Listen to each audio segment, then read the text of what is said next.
Good afternoon. My name is Marion McDaniel, and I am the Fire Chief for Rockdale County Fire Rescue. As you know, this event started at 5:30 this morning with a small fire on the roof area of the structure of Biolab.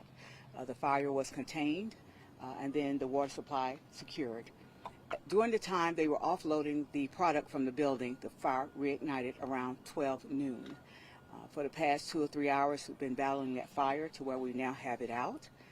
Once again, the water is secure, and we're waiting to clean up some of the debris so we can commence back to moving the product out of the building.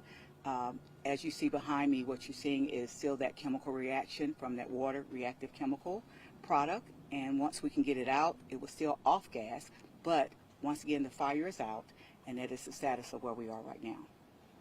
Is this dangerous to lung health, or is that an issue for people? Well, we have the EPA and EPD, Environmental Protection Agency and Department, are on scene. They're actually over on the location, and they're making assessments as to that.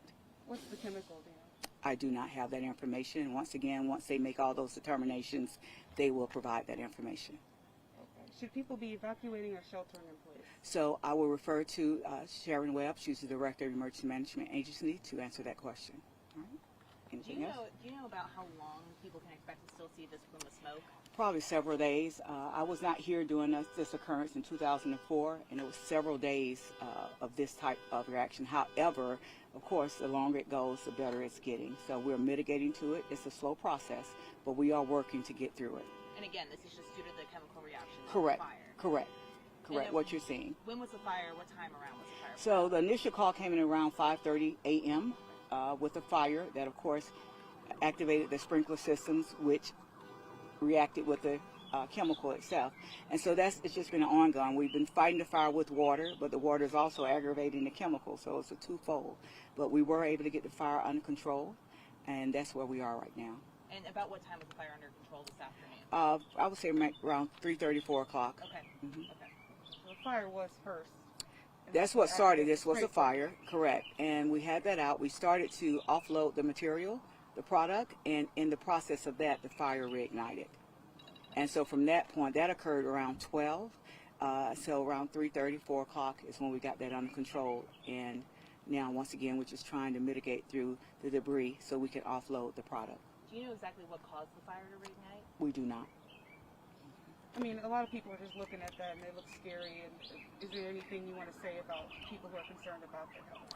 Only that Rockdale County Fire Rescue and Rockdale County as a whole are working together to mitigate this incident. And so we're doing it. We're working together, and we're going to keep moving forward to make sure everything is taken care of. All right. Good afternoon. I'm Sharon Webb, Emergency Manager for Rockdale County EMA. Just want to touch base on the question in reference to evacuations. We did put a mandatory evacuations in that extend to Sigmund to Lakeview off Farmer Road, as well as Urban Bridge to Georgia 20 and Georgia 20 back to Sigmund Road. We have I-20 is shut down from Turner Hill all the way to Salem Road for the time being. Anyone out of this zone, for the north side, we do recommend shelter in place until the plume clears. We have opened up 2 shelters. One was in Newton County that residents can go to, and that address is 218 Scout Road, Covington, Georgia 30016. And General Ray Davis, located here in the south part of Rockdale County at 3375 East Fairview Road. For you to do the shelter in place and evacuations, you do believe there's some sense of some kind of danger with this chemical, or is that just a precaution? So right now it is a precaution. We do have EPA and EPD on scene right now, and until we get a reading of what the actual plume is, but yes, precautionary, being proactive to make sure everyone's safe.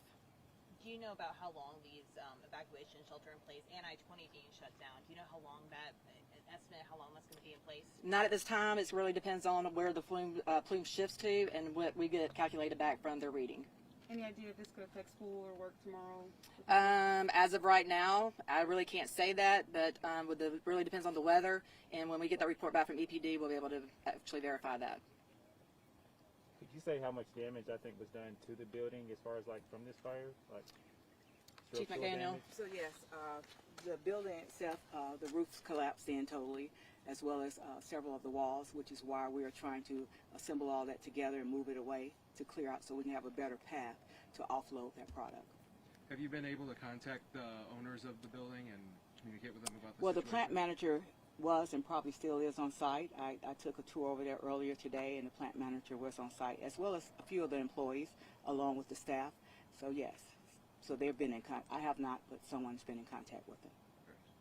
And do you guys know, I know with what caused you said you're not sure what caused the fire to reignite. Do you know what caused the initial fire this morning? We do not have that information at this time. Just haven't had an opportunity, just trying to fight it and get it up under control. Can you rule out that it was started possibly by the aftermath of the storm? No, once again, we don't have that information. I did want to make note in reference to Piedmont Rockdale. They have started moving patients to other facilities for precautionary measures as well.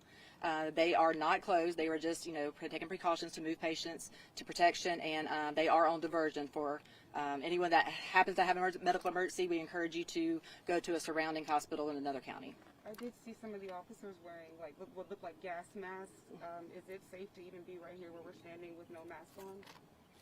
So the plume is not, and we are not in the vicinity of the plume. A lot of people do take precautionaries, but as of right now, we are protected where we are. Do you have any idea on a rough number of the amount of people who have had to be evacuated after this today? So in reference to what I got from GMA a little while ago, was about 17,000. And then where are those evacuation sites in regard? To what we are evacuated? Yeah, or where can people, in case if they still need to be evacuated out? To the General Ray Davis facility and the Burt Jones Boy Scout Club in Newton County. Okay. Okay, so there's basically a shelter-in-place section and there's an evacuation. Correct, yes. section.